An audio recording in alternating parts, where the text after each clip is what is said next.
Chapter 7 है राज्य महिला आयोग। राज्य महिला आयोग चैप्टर 7। यह एक सांविधिक आयोग है क्योंकि इसकी स्थापना राजस्थान राज्य महिला आयोग अधिनियम 1999 के द्वारा की गई। यह एक सांविधिक आयोग है क्योंकि इसकी स्थापना राजस्थान राज्य महिला आयोग अधिनियम 1999 के द्वारा की गई। यह विधेयक विधानसभा में रखा गया 23 अप्रैल 1999 को। यह विधेयक विधानसभा में रखा गया 23 अप्रैल 1999 को और राजस्थान में आयोग की स्थापना 15 मई 1999 को जयपुर में 15 मई 1999 को जयपुर में स्थापना हुई आयोग की और यह विधानसभा में रखा गया 23 अप्रैल 1999 को। आयोग से संबंधित विनियम 2007 में बनाए गए। आयोग से संबंधित विनियम 2007 में बनाए गए। प्रकाशन राजपत्र में हुआ विनियमों का राजपत्र में प्रकाशन 10 अगस्त 2007 को राजपत्र में प्रकाशन हुआ विनियमों का क्रियान्वयन 17 अगस्त 2007 को। विनियमों का क्रियान्वयन होना 17 अगस्त 2007 से हुआ। आयोग की संरचना धारा 3(2) के अनुसार। आयोग की संरचना है धारा 3(2) के अनुसार। अध्यक्ष प्लस 3 सदस्य होंगे प्लस 1 सचिव, जिसे सदस्य सचिव कहते हैं। सदस्य सचिव होगा और 3 सदस्य और अध्यक्ष। 3 सदस्य में 1 सदस्य एसटी या एससी का होना जरूरी है। 1 सदस्य एसटी एससी और 1 सदस्य ओबीसी का होना चाहिए। 3 सदस्यों में 1 सदस्य एसटी एससी और 1 सदस्य ओबीसी का होना चाहिए। आयोग की गणपूर्ति के लिए 3 जरूरी है। आयोग की गणपूर्ति के लिए 3 होना आवश्यक है। नियुक्ति, वेतन भत्ते, इस्तीफा, निष्कासन और वार्षिक प्रतिवेदन सभी राज्य सरकार को द्वारा होंगे। राज्य सरकार को या राज्य सरकार द्वारा होंगे। नियुक्ति, वेतन भत्ते, इस्तीफा, निष्कासन और वार्षिक प्रतिवेदन। नियुक्ति भी राज्य सरकार करेगी। वेतन भत्ते राज्य सरकार द्वारा निर्धारित होंगे। इस्तीफा राज्य सरकार को दिया जाएगा और इनका निष्कासन भी राज्य सरकार करेगी। वार्षिक प्रतिवेदन इनके द्वारा राज्य सरकार को प्रस्तुत किया जाएगा। निष्कासन के कारण या आधार: दिवालियापन, लाभ का पद, मानसिक विकृति। दिवालियापन, लाभ का पद, मानसिक विकृति। चौथा, अध्यक्ष व सदस्य न्यायालय द्वारा दोषी पाए गए हो। अध्यक्ष व सदस्य न्यायालय द्वारा दोषी पाए गए हो तो भी निष्कासन होगा। और अध्यक्ष व सदस्य द्वारा पद का दुरुपयोग करने पर, अध्यक्ष व सदस्य द्वारा पद का दुरुपयोग करने पर भी निष्कासन होगा। यदि अध्यक्ष व सदस्य लगातार 3 बैठकों में अनुपस्थित रहे, यदि अध्यक्ष व सदस्य लगातार 3 बैठकों में अनुपस्थित रहे तो भी निष्कासन होगा। कार्यकाल 3 वर्ष का पुनर्नियुक्ति के प्रावधान है। इसमें भी पुनर्नियुक्ति के प्रावधान है और कार्यकाल 3 वर्ष का। किसी भी द्वारा इस्तीफा देने पर नया व्यक्ति शेष अवधि के लिए रहेगा। किसी भी व्यक्ति द्वारा इस्तीफा देने पर नया व्यक्ति शेष अवधि के लिए ही रहेगा। 3 वर्ष का कार्यकाल होगा और पुनर्नियुक्ति के प्रावधान है। आयोग के अध्यक्ष: नंबर 1 कांता कथुरिया, पहली अध्यक्ष थी कांता कथुरिया। प्रोफेसर पवन सुराना।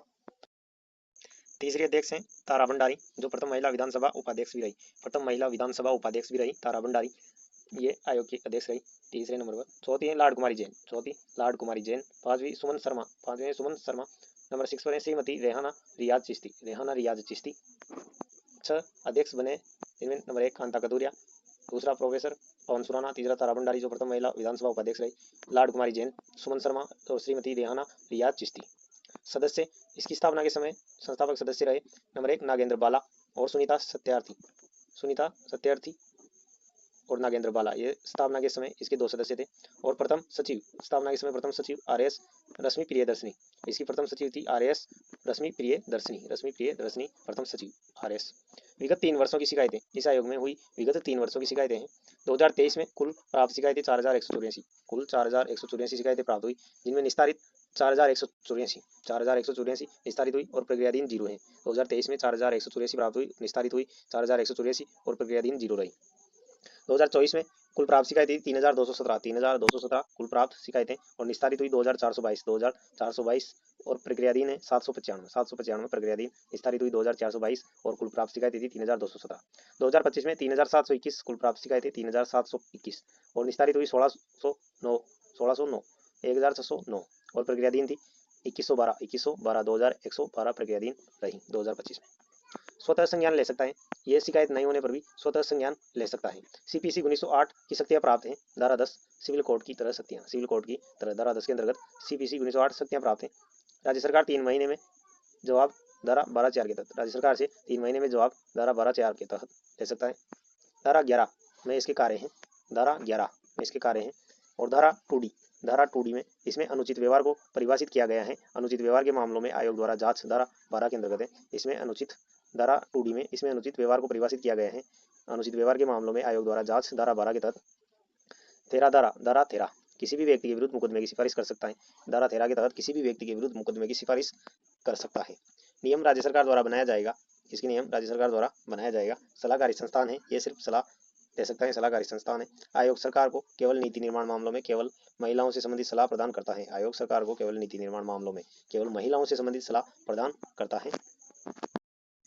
कार्य इस आयोग के कार्य हैं। नंबर 1, महिलाओं के विरुद्ध अनुचित व्यवहार के मामलों की जांच करना, जैसे घरेलू हिंसा, दहेज संबंधी मामले, बाल विवाह, बहु विवाह। महिलाओं के विरुद्ध अनुचित व्यवहार के मामलों की जांच करना, जैसे घरेलू हिंसा, दहेज संबंधी मामले, बाल विवाह, बहु विवाह। दूसरा है, आयोग को सीपीसी 1908 के अंतर्गत विभिन्न शक्तियां प्राप्त हैं जो निम्न प्रकार हैं। आयोग को सीपीसी 1908 के अंतर्गत विभिन्न शक्तियां प्राप्त हैं जो निम्न प्रकार हैं। लोक सेवक आयोग कार्यालय में बुला सकता है। लोक सेवक को आयोग कार्यालय में बुला सकता है। लोक सेवक को आयोग कार्यालय में बुला सकता है। किसी अन्य लोक सेवक से पूछताछ कर सकता है। किसी अन्य लोक सेवक से पूछताछ कर सकता है। लोक सेवकों के बयान को शपथ पत्र पर लेना, इसका कार्य है लोक सेवकों के बयान को शपथ पत्र पर लेना और अन्य कार्यालयों से दस्तावेज मंगवाना और कमीशन जारी करना और अन्य कार्यालयों से दस्तावेज मंगवाना। तीसरा, राज्य सरकार को सिफारिश करना विभिन्न मामलों में राज्य सरकार को सिफारिश कर सकता है। नोट, राज्य सरकार को 3 माह में प्रत्युत्तर देना होगा। राज्य सरकार को इनकी सिफारिशों का 3 माह में प्रत्युत्तर देना होगा। चौथा है, राज्य सरकार के सरकारी कार्यालयों का निरीक्षण करना, जैसे महिला जेल, महिला पुलिस थाने, नारी निकेतन, सरकारी महिला छात्रावास आदि। पांचवा है, राज्य सरकार को महिलाओं से संबंधित नीतिगत व विधेयकों के निर्माण में राज्य सरकार को सलाह प्रदान करना भी इसका कार्य है। राज्य सरकार को महिलाओं से संबंधित नीतिगत व विधेयकों के निर्माण में राज्य सरकार को सलाह प्रदान करना। छठा है, आयोग की गतिविधियों का वार्षिक प्रतिवेदन राज्य सरकार को प्रेषित करना। राज्य सरकार हेतु महिलाओं की सरकारी नौकरियों में स्थिति संबंधी नोट बनाकर देना। आयोग की गतिविधियों का वार्षिक प्रतिवेदन राज्य सरकार को प्रेषित करना। राज्य सरकार हेतु महिलाओं की सरकारी नौकरियों में स्थिति संबंधी नोट बनाकर देना भी इसका कार्य है। सातवां है, महिलाओं में उनके अधिकारों को लेकर जागरूकता संबंधी कार्य करना। आठवां है, महिला कल्याण संबंधी योजनाओं में सरकार को सलाह प्रदान करना। नोट, राज्य महिला आयोग की बैठक 2 महीने में एक बार होती है। और आयोग से संबंधित नियम राज्य सरकार द्वारा बनाए जाएंगे। चैप्टर समाप्त।